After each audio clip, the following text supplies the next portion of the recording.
Once upon a time, nestled amidst rolling hills and serene fields, there existed a secluded farm that served as a sanctuary for its dedicated owner. For years, the protagonist had worked tirelessly to cultivate this piece of land, transforming it into a haven of tranquility. Each sunrise brought with it a sense of renewal, a gentle reminder of what it meant to escape the unrelenting noise and chaos of modern life. The soft rustling of leaves, the occasional moo from a distant cow, and the whispering wind through the trees had become the daily symphony that soothed the soul. However, one fateful morning, everything changed. A troubling message arrived, sent by the very organization that was supposed to champion the well-being of the community, the local Homeowners Association, HOA. This group, led by the notorious Karen, had decided, without warning or permission, to utilize the farm as a parking lot for their grand event. As the protagonist drove up to the farm, a sense of dread settled over them. What awaited them would be nothing short of a nightmare. As they approached their beloved farm, a shocking sight met their eyes. Cars, SUVs, luxury sedans, pickup trucks, and minivans were haphazardly scattered across the once peaceful dirt paths. A gaudy tent had been erected, complete with a garish banner proclaiming, "Welcome to the Rural Support Point. Official HOA event parking lot." The protagonist's heart sank, realizing their sanctuary had been reduced to a crowded spectacle. The air was filled with confusion as attendees in bright yellow vests directed traffic, treating the serene farm as just another venue for their social gathering. They had always kept their farm strictly off-limits, a place preserved for solace and reflection. The sense of entitlement from Karen and her committee was maddening. They had crossed a line that the protagonist could not let slide. With the gates firmly closed and locked, the moment called for action. This wasn't merely about land usage, it was about respecting private property and personal boundaries.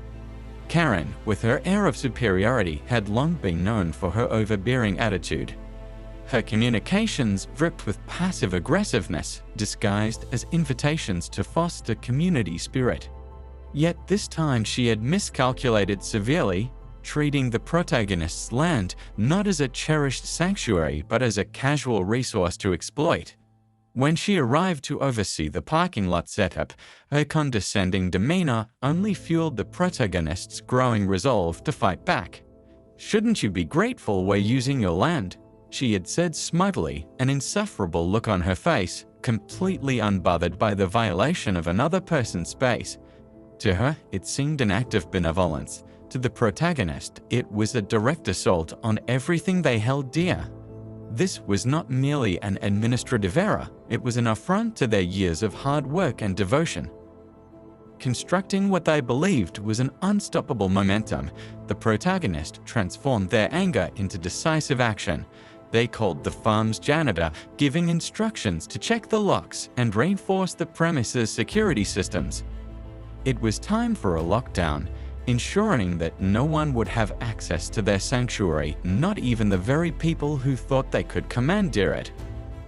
As the words "completed lockdown mode" echoed in their mind, a sense of satisfaction mixed with adrenaline surged through them. They had taken measures to secure the land.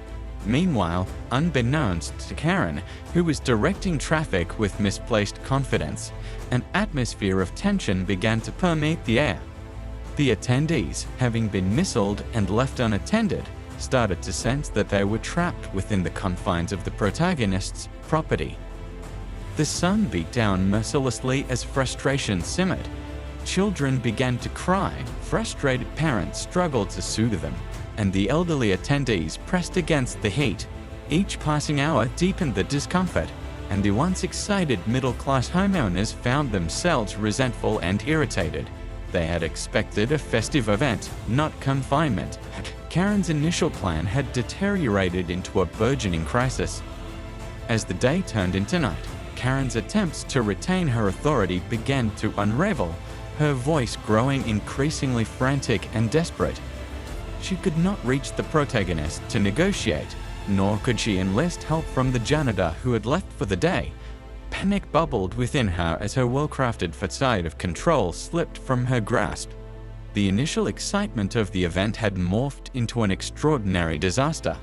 In a moment laden with irony, a cow named Dolly ambled across the chaotic scene, blissfully unaware of the human turmoil around her.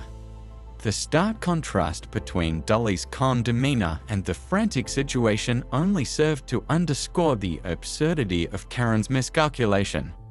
The cow grazed peacefully, perhaps a reminder that sometimes the best strategy for overcoming adversity is to approach it with grace rather than aggression.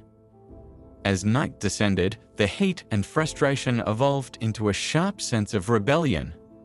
The stranded attendees, once compliant, began to realize the implications of their situation. They understood that Karen had overstepped her boundaries and mismanaged the event. The community they had trusted faltered under the burden of poor leadership. Karen's authority, once defined by her self-proclaimed governance, shattered into pieces as attendees united against her. With murmurs of discontent swelling into vocal outrage, her directives fell upon deaf ears. Instead of leading, she found herself isolated and overwhelmed, her credibility extinguished as quickly as the daylight that had illuminated the farm earlier that day. Meanwhile, the protagonist was reveling in newfound freedom, hundreds of miles away in Hawaii, far from the tumult that had erupted on their farm. Still, they kept an eye on the distant drama now unfolding back home. The tranquility they had cultivated was preserved, while others wrestled with the consequences of their misplaced sense of entitlement. As the hours stretched on, Karen found herself in a maze of anxiety. With each attempt to salvage the mess, she dug herself deeper into a pit of public disdain. Suggestions like organizing vehicles by contribution levels only added to the absurdity of the situation, illustrating how far removed she had become from the very people she endeavored to represent. Eventually, the janitor returned, unaware of the turmoil that had transpired in their absence. With the gates finally unlocked, a subtle silence enveloped the area. Torn between relief and exhaustion, the attendees gradually left the premises, their heads hung low in defeat. The protagonist's farm had become a monument to self-respect and resilience.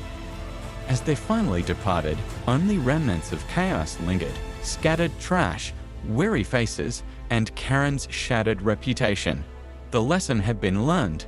Sometimes the best way to deal with those who overstep their boundaries is not through confrontation, but through resolute protection of what is yours. The protagonist's sanctuary returned to its peaceful state, untouched by the ruckus of the outside world. As a final statement of defiance against the HOA and its self-appointed leader, a small wooden sign was attached to the gates, reading simply, "Respect is requested. Entry by permission only." And with this poignant message set in place, the farm remained a cherished refuge, a testament to the importance of standing firm, asserting one's rights, and walking away from the chaos that threatened to intrude upon one's peace. The protagonist had reclaimed their serenity, fulfilled by the unwavering knowledge that true peace comes not from the absence of struggle, but from the courage to protect the sanctuaries we hold dear.